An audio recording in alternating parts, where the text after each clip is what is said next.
Perhatikan gambar di hadapan kalian. Di hadapan kalian ada gambar warga yang sedang melaksanakan kerja bakti. Kerja bakti merupakan salah satu contoh masyarakat yang melaksanakan kewajibannya untuk menjaga lingkungan dan juga contoh masyarakat yang bertanggung jawab untuk menjaga kebersihan dan kenyamanan lingkungan tempat tinggalnya. Nah, sekarang Ibu tanya, masih ingatkah kamu pengertian dari hak, kewajiban, dan tanggung jawab?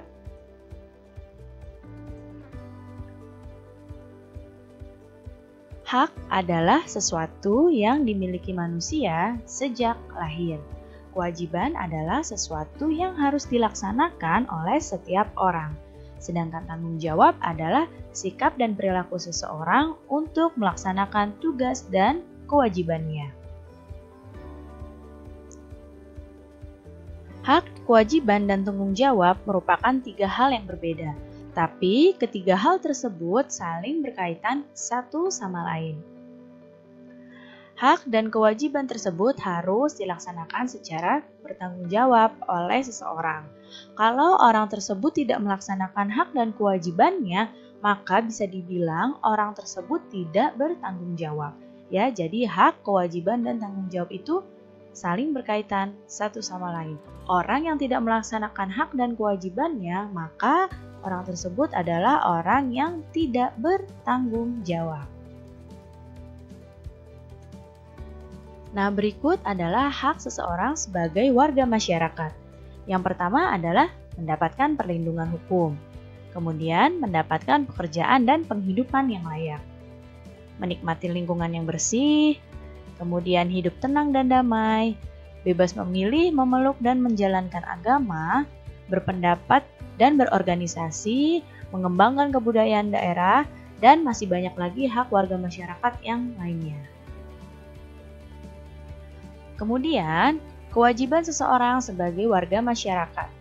Kewajibannya salah satu contohnya adalah mematuhi aturan atau norma yang berlaku di masyarakat, menjaga ketenangan dan ketertiban di lingkungan masyarakat, mengikuti kegiatan yang ada di RT, RW, atau di desa, misalnya mengikuti kerja bakti, gotong royong, musyawarah, dan lain-lainnya.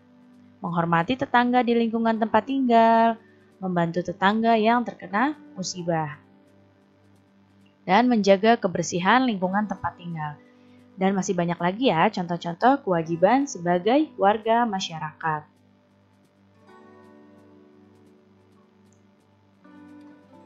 Nah, sekarang kita akan mempelajari tentang jenis usaha ekonomi. Jenis usaha ekonomi itu dibagi menjadi dua. Ada usaha ekonomi perorangan, ada usaha ekonomi yang dikelola oleh kelompok. Usaha ekonomi perorangan itu adalah usaha ekonomi yang memiliki modalnya terbatas. Dan biasanya ini dikelola secara sederhana. Sedangkan usaha kelompok ekonomi yang dikelola oleh kelompok itu usaha ekonomi yang dikelola bersama baik dari modal, pengelolaan maupun keuntungannya.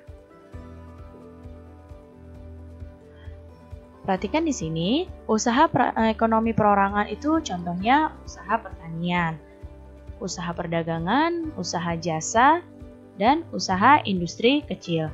Usaha pertanian ini merupakan sebagian besar usaha pertanian yang dikelola secara perorangan dan di sini memiliki modal yang terbatas.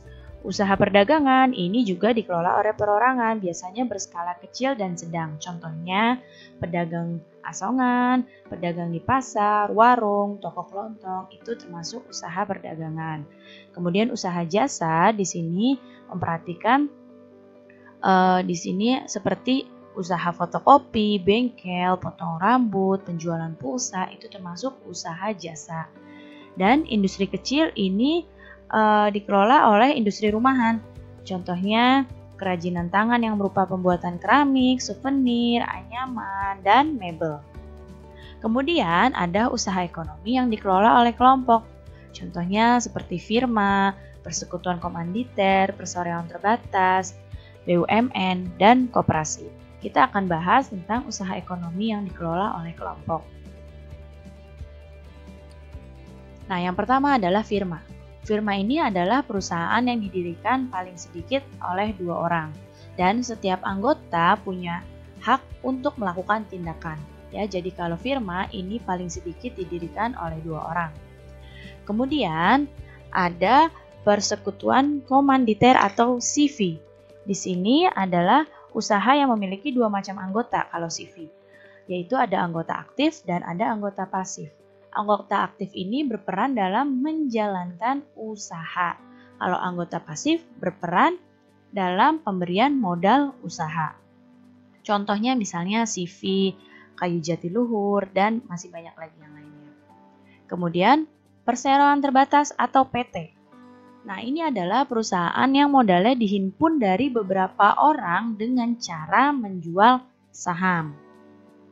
Saham itu adalah surat tanda keikutsertaan penanaman modal. Di sini pemilik saham punya kewenangan terhadap perusahaan tersebut dan berhak mendapatkan laba atau keuntungan perusahaan. Kemudian ada badan usaha milik negara atau BUMN. BUMN adalah perusahaan yang seluruh atau sebagian modalnya itu dimiliki oleh negara. BUMN itu bisa berbentuk perusahaan umum atau perum dan bisa berbentuk perseroan terbatas atau PT. Contohnya perum itu adalah Perum Peruri atau Percetakan Uang Negara, dan contohnya PT adalah PT KAI atau Kereta Api Indonesia. Dan selanjutnya adalah koperasi. Koperasi merupakan usaha bersama yang berdasarkan asas kekeluargaan. Nah, di dalam koperasi, semua anggota itu wajib membayar yang namanya simpanan pokok dan simpanan wajib. Contoh koperasi adalah koperasi unit desa atau KUD dan koperasi sekolah. Nah, sekarang kita akan bahas jenis-jenis atau bentuk-bentuk dari koperasi. Ada yang disebut koperasi konsumsi. Ini usaha bersama yang menyediakan berbagai barang konsumsi untuk memenuhi kebutuhan sehari-hari. Ada koperasi simpan pinjam. Ini usaha bersama untuk menyediakan layanan simpan pinjam. Yang selanjutnya ada koperasi produksi. Ini menyediakan bahan baku produksi dan menyalurkan hasil produksi anggotanya. Kemudian ada koperasi jasa. Ini menyediakan layanan atau jasa tertentu bagi anggotanya. Dan ada koperasi serba usaha, yaitu di sini mengelola berbagai jenis usaha, misalnya penyediaan barang konsumsi, simpan pinjam, penyediaan bahan baku, dan penyaluran hasil produksi.